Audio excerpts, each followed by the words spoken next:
This LOS is described tools of fiscal policy, including their advantages and disadvantages.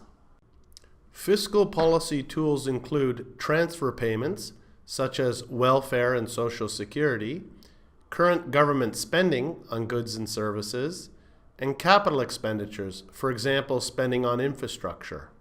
Government spending may be justified on economic and social grounds. Government revenues include direct taxes, including income taxes, indirect taxes, such as duties and taxes on gambling income, for example. Taxes generate government revenues and may be used for income redistribution. Desirable properties of a tax policy are simplicity, efficiency, fairness, and revenue sufficiency. An expansionary policy, fiscal policy, could take one or more of the following forms. 1. Cuts in personal income taxes raise disposable income with the objective of boosting aggregate demand. 2. Cut in sales taxes or indirect taxes to lower prices, which raises real incomes with the objective of raising consumer demand. Cuts in corporation company taxes to boost business profits, which may raise capital spending. Cuts in tax rates on personal savings to raise disposable income for those with savings with the objective of raising consumer demand. And finally, new public spending on social goods and infrastructure, such as hospitals and schools, roads, boosting personal incomes with the objective of raising aggregate demand.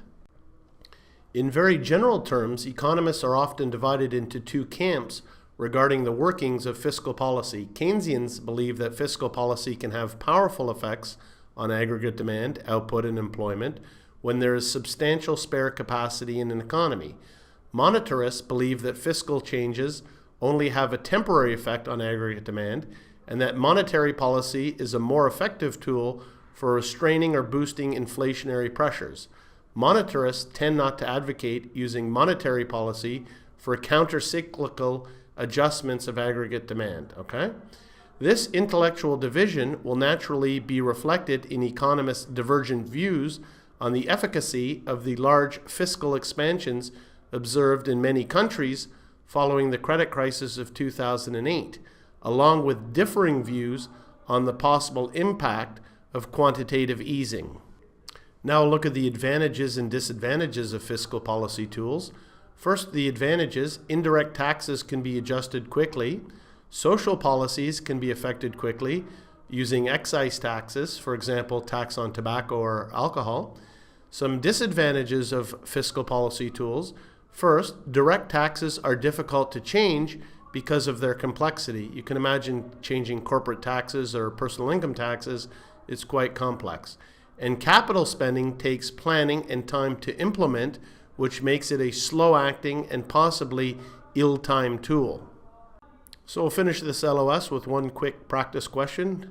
Which of the following is the most likely example of a tool of fiscal policy? A, public financing of a power plant; B, regulation of the payment system; or C, central bank's purchase of government bonds?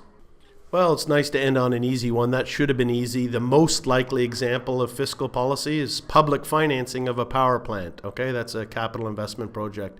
Central bank's purchase of government bonds? No, that's monetary policy.